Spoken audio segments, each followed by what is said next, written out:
হ্যাঁ guys, welcome back to another video. তো আজকে যে সিরিজটার ব্যাপারে কথা বলবো, সিরিজটার নাম হচ্ছে ফ্রেন্ডলি নেবারহুড স্পাইডারম্যান। এটা অলরেডি 1 মাস আগে রিলিজ হয়ে গেছে ডিজনি হটস্টারে, যেটার এখন নাম হচ্ছে জিও হটস্টার। এটা অ্যানিমেশন ওয়েব সিরিজ। তো এই সিরিজটা 1 বছর আগে রিলিজ হওয়ার কথা ছিল, আর তখন সিরিজটার নাম ছিল স্পাইডারম্যান ফ্রেশম্যান ইয়ার। বাট সেই সিরিজটাকে ক্যান্সেল করা হয়। এবার অ্যাকচুয়ালি ক্যান্সেল করে কী কারণে করে তা সেই ইন্টারনাল ব্যাপারে তো বলতে পারবো না। তবে হ্যাঁ, সেই সিরিজটার যে স্টোরিটা হওয়ার কথা ছিল সেটা হচ্ছে আমরা এমসিইউ টাইম লাইনে যেই টম হল্যান্ডের স্পাইডারম্যান আমরা দেখে এসেছি, সেই মানে যেই টম হল্যান্ডের স্পাইডারম্যানকে আমরা চিনি, তার কিন্তু অরিজিন স্টোরি কিন্তু আমরা জানি না। তো সেই ওয়েব সিরিজটাতেই সেই অরিজিন স্টোরিটাই দেখানো হতো, বাট সেটা কোনো কারণে সেটা ক্যান্সেল হয়ে যায়।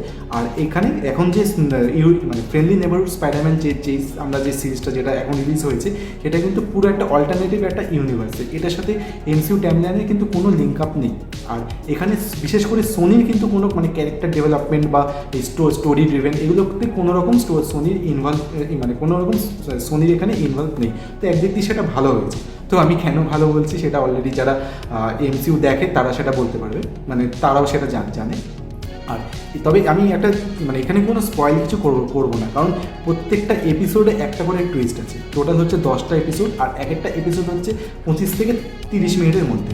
আর বিশেষ করে লাস্ট এপিসোডে মানে 10 নম্বর এপিসোডে যেই টুইস্ট যেটা দিয়েছে, সেটা আজ পর্যন্ত কোনো স্পাইডারম্যান মুভিতে সেই টুইস্টটা দেয়নি, আর আমরা সেটা জানিও না যে এরকম একটা কিছু টুইস্ট হতে পারে। তো খুব মানে যে লিখেছে বা যে রাইটার আর যেভাবে ডাইরেকশন দিয়েছে, মানে এখনও পর্যন্ত মানে এই বিশেষ করে মানে এর আগে সোনির দুটো অ্যানিমেশন সিনেমা বেরিয়েছিল, যেটার নাম হচ্ছে ইন্টু দ্য স্পাইডারভার্স আর হচ্ছে অ্যাক্রস দ্য স্পাইডারভার্স। তারপরে আমি এটাকে 3 নম্বরে রাখবো, কারণ আমার এটা এতটাই ভালো লেগেছে। আর এখানে কিছু সুপারহিরো আছে, অলরেডি সুপারহিরো আছে, মানে যাদেরকে আমরা অলরেডি চিনি।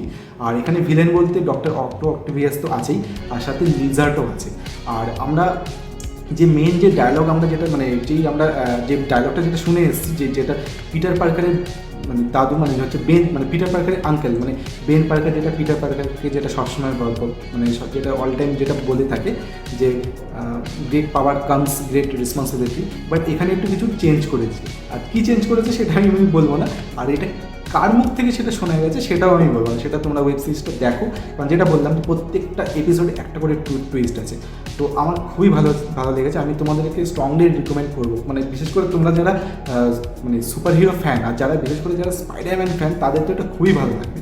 আর অলরেডি এটা একটা সিজন আছে, আর অলরেডি এটা 2nd সিজন আর 3rd সিজনের জন্য মার্ভেলের তরফ থেকে গ্রিন সিগন্যাল হয়ে গেছে। তো আমি আশা করবো যে এটা খুব মানে জাস্ট রিসেন্ট এটা ফার্স্ট সিজনটা বেরোলো, তো আমি আশা করবো এটা নেক্সট ইয়ারের মধ্যে 2nd সিজনটা দেখার। আর এটাও আশা রাখবো যে আরও হয়তো ভালো হবে। তো তোমরা এটা দেখে আমাকে কমেন্টস করে জানাবে কেমন লাগলো। আর অবভিয়াসলি ভালো লাগবে, কারণ এত সুন্দর যে মানে পুরো সিরিজটাকে মানে ভালো যেইভাবে লিখেছে আর যেইভাবে ডাইরেকশন দিয়েছে। তো ঠিক আছে, আমি তাহলে ভিডিওটাকে এখানেই শেষ করছি। দেখা হচ্ছে তাহলে নেক্সট ভিডিওতে। Thank you so much for watching. By.